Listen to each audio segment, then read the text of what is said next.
제 차를 팔았습니다. 아들을 위해서요. 그런데 그 뒤로 아들은 제게 전화조차 안 합니다. 저는 올해 73입니다. 남편은 10년 전에 세상을 떠났고 저는 혼자 살고 있습니다. 아들 하나, 딸 하나 키웠는데 딸은 미국으로 시집을 갔고요. 아들은 서울에서 작은 회사를 다니고 있습니다. 아들 이름은 준우입니다. 착한 아이였어요.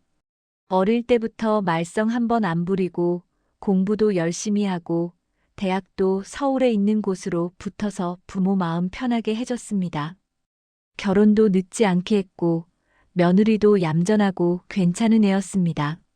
그런데 결혼하고 나서부터였어요. 조금씩 달라지기 시작했습니다. 처음엔 전화가 줄었습니다. 한 달에 한 번 하던 게 두 달에 한 번이 되고 나중엔 명절에나 연락이 왔습니다. 그것도 며느리가 시켜서 하는 것 같았어요. 목소리가 그랬습니다. 의무적이고 귀찮아하는 느낌이 들었습니다. 저는 서운했지만 참았습니다. 아들도 바쁘겠지, 회사 생활 힘들겠지, 애들도 키우느라 정신없겠지. 그렇게 생각했습니다. 부모란 게 원래 그런 거 아닙니까? 자식 편하게 해주려고 참는 게 부모 역할이라고 저는 그렇게 배웠습니다. 작년 봄이었습니다. 아들한테서 전화가 왔어요. 오랜만에 먼저 전화를 해서 반가웠는데 목소리가 무거웠습니다. 엄마, 나 지금 좀 힘들어. 가슴이 철렁했습니다. 무슨 일인가 싶어서 물었더니 회사에서 사업을 확장한답니다. 투자를 받아서 새로운 프로젝트를 시작했는데 초기 자금이 부족해서 개인 돈을 좀 넣어야 한다고 했습니다. 은행 대출도 받았는데 한도가 모자란다고요. 얼마나 필요한데? 2천만 원만 있으면 될 것 같아. 나중에 꼭 갚을게. 2천만 원. 큰 돈이었습니다. 저한테는 평생 모은 돈의 반이 넘는 금액이었어요. 남편 돌아가시고 나서 받은 보험금이랑 퇴직금, 집 한 채 팔아서 작은 아파트로 옮기면서 남은 돈 그렇게 모아둔 게 3,500만 원 정도였습니다. 저는 고민했습니다. 그 돈은 제가 혼자 살면서 병원비로 쓰려고 모아둔 거였거든요. 나이 들면 어디가 아플지 모르잖습니까? 자식한테 손 벌리기 싫어서 제 앞가림은 제가 하려고 모아둔 돈이었습니다. 그런데 아들이 힘들다는데 어떻게 합니까? 알았어. 엄마가 도와줄게. 아들은 고마워했습니다. 전화 너머로 안도하는 소리가 들렸어요. 며느리 목소리도 들렸습니다. 어머니 감사합니다 하고 말하는 게 들렸습니다. 그런데 문제가 생겼습니다.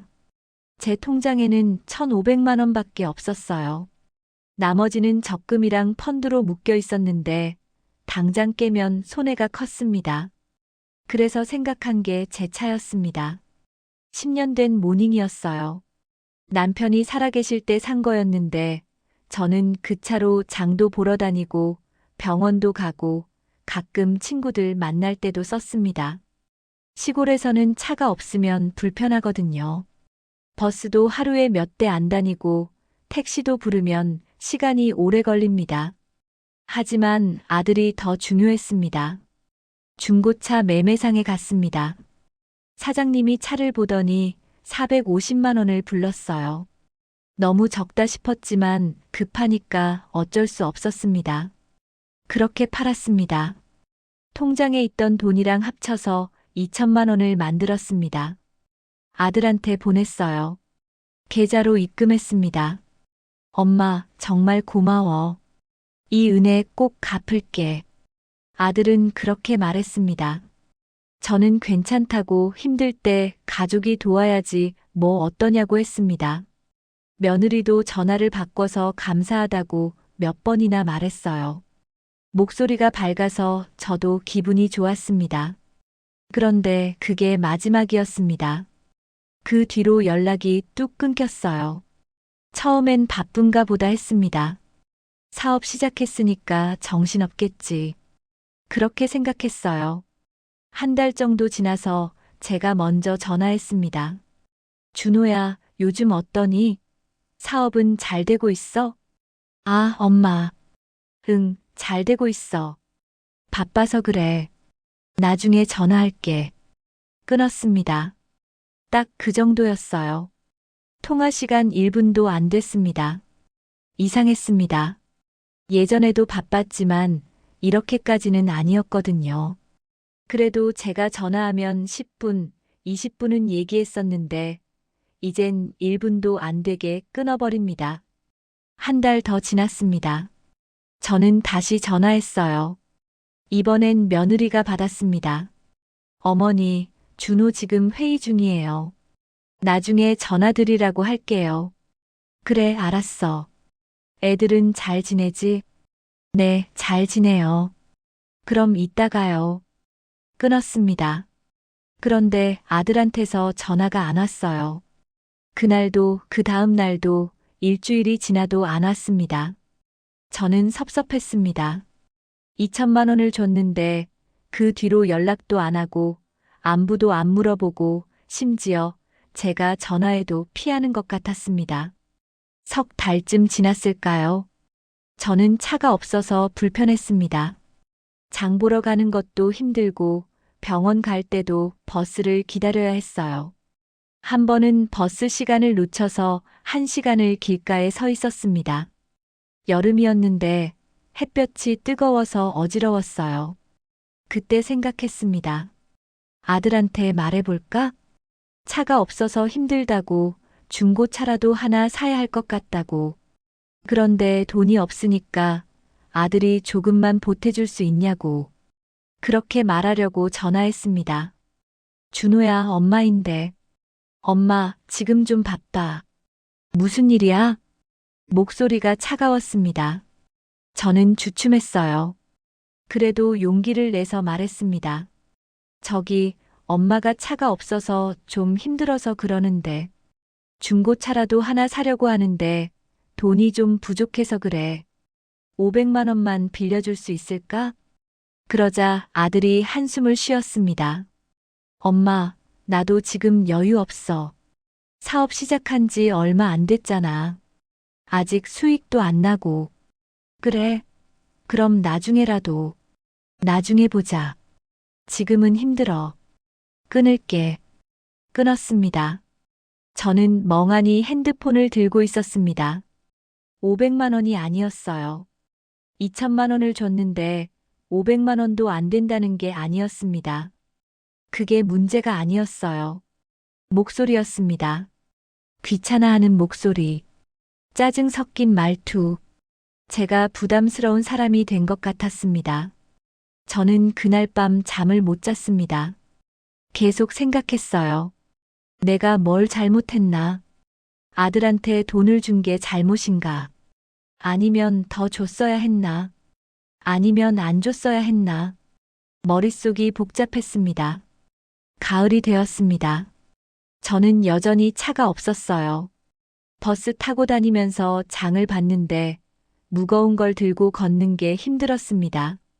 무릎도 안 좋아서 계단 오르내리는 것도 버거웠어요. 그러던 어느 날이었습니다. 동네 슈퍼에서 장을 보고 나오는데 누가 절 불렀습니다. 어머니, 돌아보니 며느리였습니다. 깜짝 놀랐어요. 이 동네에 며느리가 왜 왔나 싶었는데 옆에 아들도 있었습니다.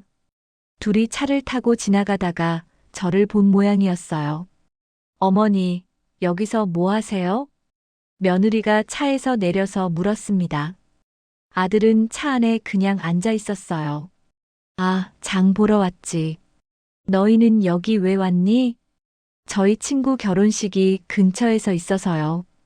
근데 어머니, 차는요? 차? 아, 팔았어. 팔았어요? 왜요? 저는 말을 못했습니다. 너희 아들 도와주려고 팔았다고 말하고 싶었지만 그게 입 밖으로 안 나왔어요. 왠지 그 말을 하면 제가 초라해질 것 같았습니다. 그냥 안 쓰게 돼서. 아, 그러시구나. 그럼 어머니, 장 보신 거 집까지 모셔다 드릴게요. 며느리가 웃으며 말했습니다. 제 장바구니를 들어주고 차 뒷자리에 태워줬어요. 아들은 운전만 하고 말이 없었습니다. 집에 도착했습니다. 며느리가 짐을 들어다 줬어요. 거실까지 들어와서 내려놓고 주변을 둘러봤습니다. 어머니, 혼자 사시기 힘드시겠어요. 괜찮아. 익숙해. 그래도 외로우시겠어요. 며느리는 그렇게 말하고 나갔습니다. 아들은 현관에서 기다리고 있었어요. 저한테 인사도 제대로 안 하고 그냥 차에 올라탔습니다. 창문을 내리더니 짧게 말했습니다. 엄마, 건강 챙기세요. 저희 바빠서 자주 못 와도 이해해 주세요. 그리고 차가 떠났습니다. 저는 그 자리에 서서 차가 멀어지는 걸 봤어요. 가슴이 먹먹했습니다. 바로 옆 동네까지 왔으면서 들르지도 않고 그냥 지나치려고 했구나. 제가 우연히 길에서 마주치지 않았으면 아들은 그냥 가버렸을 거예요. 저는 집으로 들어와서 소파에 앉았습니다. 한참을 그렇게 앉아 있었어요. 그리고 결심했습니다. 한 번 더 물어보자. 제 돈이 어떻게 됐는지, 사업은 잘 되고 있는지, 언제쯤 갚을 수 있는지, 그걸 물어보기로 했습니다. 돈을 받으려고 하는 게 아니었어요. 그냥 궁금했습니다. 제 희생이 헛되지 않았는지, 아들한테 도움이 됐는지. 며칠 뒤에 전화했습니다. 준호야, 엄마야. 엄마, 무슨 일이에요? 여전히 차가운 목소리였습니다. 저기, 지난번에 엄마가 준 돈 있잖니. 그거로 사업은 잘 되고 있어? 그러자 아들이 잠깐 침묵했습니다.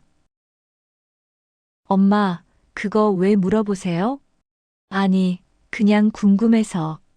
잘 되고 있나 싶어서. 잘 되고 있어요. 걱정 마세요. 그래, 그럼 다행이다.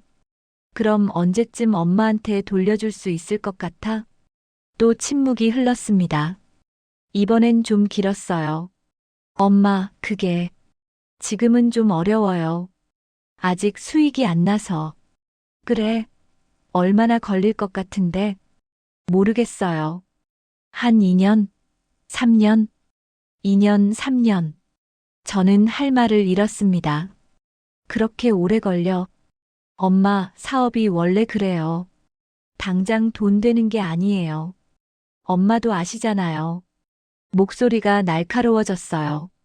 저는 더 이상 말을 못했습니다. 미안하다는 말도 괜찮다는 말도 안 나왔어요. 그냥 전화를 끊었습니다. 그날 밤에 저는 잠을 설쳤습니다. 가슴이 답답했어요. 숨이 막히는 것 같았습니다.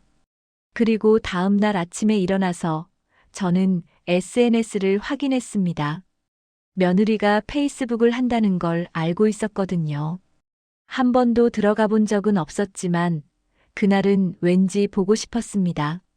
로그인했습니다. 며느리 계정을 찾았어요. 친구 신청은 안 하고 그냥 프로필을 봤습니다. 공개로 되어 있었거든요. 그리고 저는 얼어붙었습니다. 사진이 있었어요. 한 달 전에 올린 사진이었는데 아들이랑 며느리가 새 차 앞에서 찍은 사진이었습니다. 흰색 수입차였어요. 제 모닝보다 훨씬 비싼 차였습니다.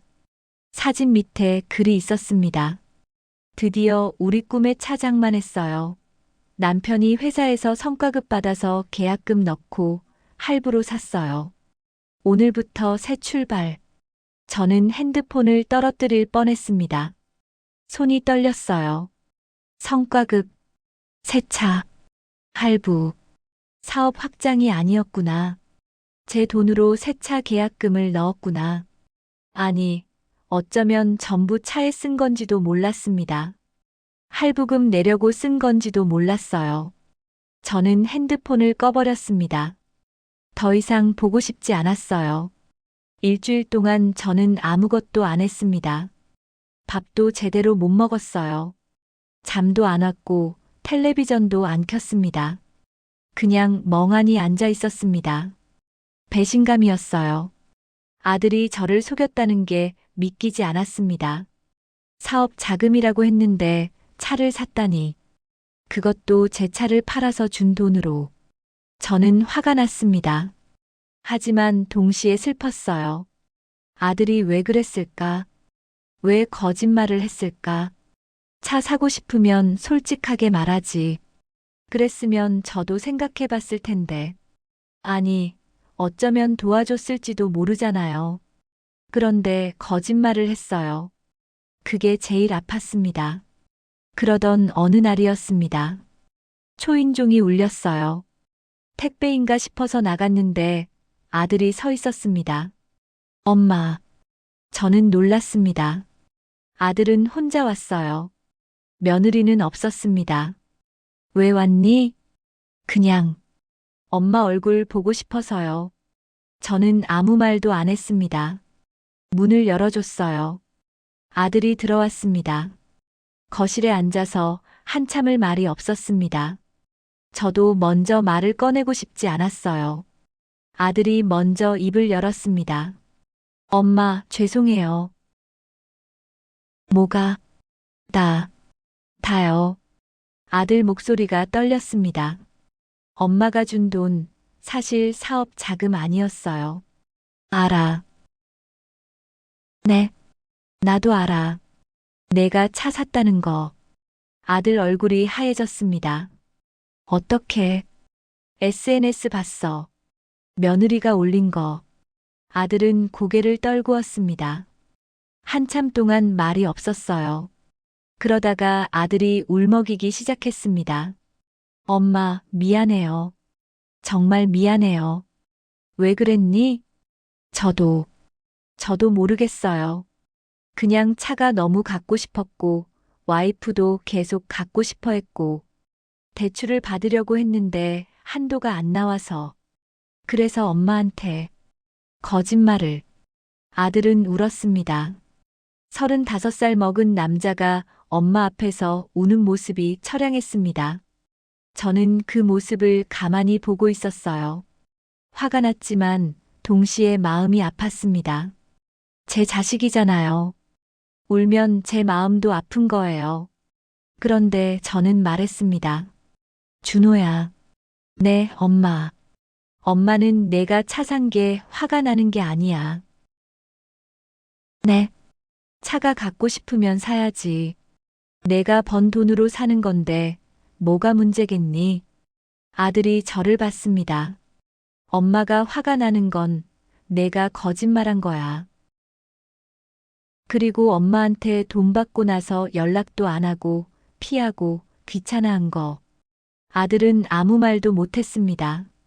엄마가 돈 때문에 화난 거 아니야. 엄마는 내가 필요하면 다 줄 수도 있어. 그런데 거짓말하고 무시하고 그게 제일 아팠어. 저는 그렇게 말하고 한숨을 쉬었습니다. 그리고 엄마가 진짜 필요할 때 내가 없었어. 엄마는 차 팔고 나서 진짜 힘들었어. 장 보러 다니는 것도 병원 가는 것도 다 힘들었어. 그래서 500만 원만 빌려달라고 했잖니. 그때 내가 뭐라고 했어? 아들은 고개를 숙였습니다. 여유 없다고 했지. 나중에 보자고 했지. 근데 너는 차를 샀어. 2천만 원짜리. 저는 그 말을 하고 나서 더 이상 말을 잇지 못했습니다. 너무 슬펐어요. 아들도 울고 있었습니다. 엄마, 정말 죄송해요. 제가 정말 잘못했어요. 엄마 차, 제가 다시 사드릴게요. 그리고 돈도 갚을게요. 시간 좀 걸려도 꼭 갚을게요. 저는 아들을 봤습니다. 그런 거 필요 없어. 네. 엄마는 내가 엄마를 다시 사람으로 봐줬으면 좋겠어. 엄마한테 돈 받고 나서 너는 엄마를 귀찮은 사람으로 본 것 같았어. 부담스러운 사람, 피하고 싶은 사람. 그게 제일 슬펐어. 아들은 아무 말도 못했습니다. 저는 일어났습니다. 오늘은 이만 가라. 엄마 좀 쉬고 싶어. 엄마, 가. 아들은 일어났어요. 현관까지 나가면서 몇 번이나 뒤를 돌아봤지만 저는 아무 말도 안 했습니다. 문을 닫았습니다. 그리고 저는 소파에 주저앉아서 울었습니다. 그로부터 한 달이 지났습니다. 아들은 일주일에 한 번씩 전화를 했어요. 처음에는 짧게 안부만 물었고, 나중에는 조금씩 길어졌습니다. 무슨 일 있냐고 물어보고, 아이들 얘기도 하고, 회사 얘기도 했습니다. 그리고 어느 날이었습니다. 아들이 집에 왔어요. 이번엔 며느리랑 손주들도 함께 왔습니다. 어머니, 이거. 며느리가 봉투를 내밀었습니다. 어머니, 차값이에요. 저희가 모았어요.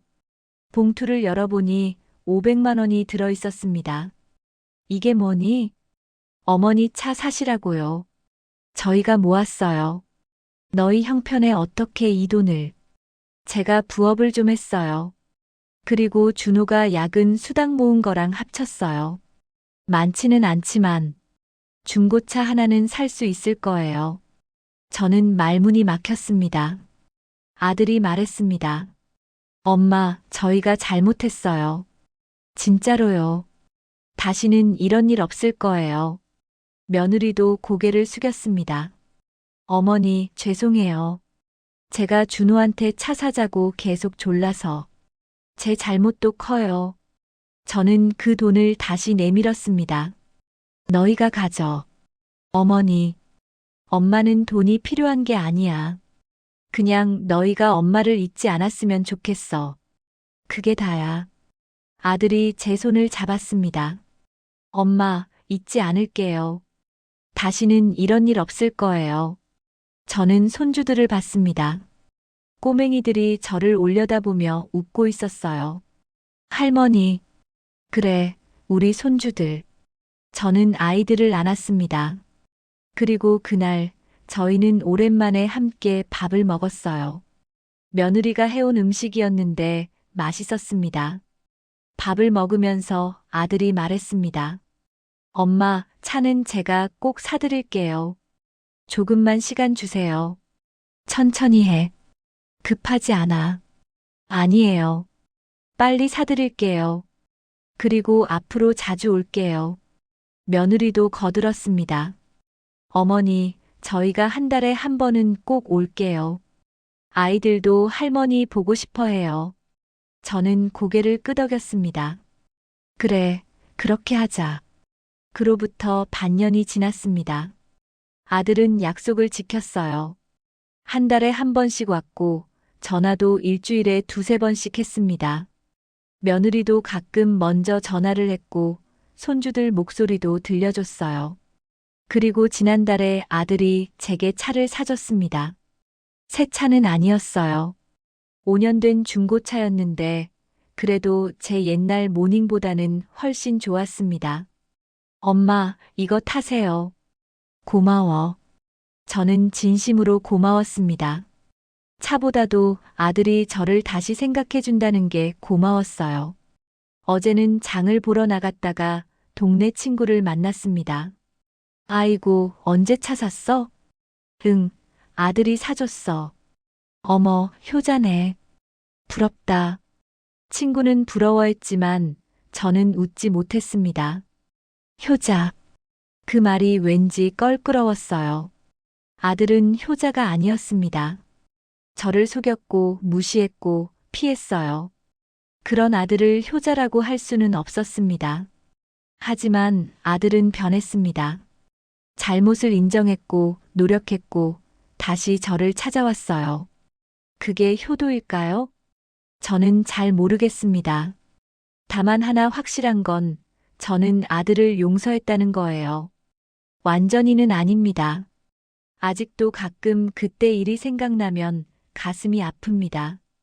배신당한 기억은 쉽게 지워지지 않더라고요. 하지만 저는 용서하기로 했어요. 왜냐하면 아들도 사람이니까요. 실수할 수 있고 잘못할 수 있고 욕심부릴 수 있습니다. 그게 사람이잖아요. 중요한 건 그 다음이에요. 잘못을 인정하고 고치려고 노력하는 거. 그게 진짜 중요한 거더라고요. 아들은 지금 노력하고 있습니다. 완벽하지는 않아요. 가끔 약속을 못 지킬 때도 있고, 바빠서 전화를 못 할 때도 있습니다. 하지만 적어도 예전처럼 저를 피하지는 않아요. 그걸로 충분합니다. 저는 지금 혼자 살고 있습니다. 차도 생겼고, 장도 볼 수 있고, 병원도 갈 수 있습니다. 외롭지 않냐고요? 외롭죠. 가끔은 정말 외롭습니다. 하지만 견딜만해요. 왜냐하면 제게는 아직 제 시간이 있으니까요. 제 인생이 있으니까요. 자식은 제 인생의 전부가 아닙니다. 물론 중요하죠. 사랑하죠. 보고 싶죠. 하지만 제 인생은 제 것이에요. 아들을 위해 차를 팔았을 때 저는 그걸 몰랐습니다. 아들이 전부인 줄 알았어요. 아들을 위해서라면 뭐든 할 수 있다고 생각했습니다. 하지만 아니었어요. 저도 중요했습니다. 제 삶도, 제 편안함도, 제 존엄도 중요했어요. 그걸 이제야 깨달았습니다. 늦었지만 그래도 깨달았으니 다행이라고 생각합니다. 요즘 저는 동네 노인정에도 나갑니다. 친구들도 만나고 화투도 치고 수다도 떨어요. 재미있습니다. 아들 생각 안 하고 지낼 수 있는 시간이 생겼어요. 그게 저한테는 큰 변화였습니다. 어제 저녁에 아들한테서 전화가 왔습니다. 엄마, 다음 주에 갈게요. 아이들이 할머니 보고 싶대요. 그래, 와라. 엄마가 맛있는 거 해줄게. 엄마, 사랑해요. 나도. 전화를 끊고 나서 저는 창밖을 봤습니다. 해가 지고 있었어요. 노을이 참 예뻤습니다. 저는 이제 알아요. 자식은 자식이고 저는 저라는 거. 자식을 사랑하되 제 자신도 사랑해야 한다는 거. 희생은 아름답지만 희생만으로는 부족하다는 거. 중요한 건 서로를 존중하는 거라는 거. 그걸 깨닫는데 70년이 걸렸습니다. 늦었지만 그래도 다행입니다. 아직 시간이 남았으니까요. 저는 지금부터라도 제 인생을 살려고 합니다. 아들도 사랑하고 저 자신도 사랑하면서요. 그게 제가 배운 거예요. 차를 팔고 배신당하고 아프고 나서야 배웠습니다. 비싼 대가였지만 헛되지는 않았어요. 이제 저는 압니다. 제 인생의 주인공은 바로 저라는 걸요.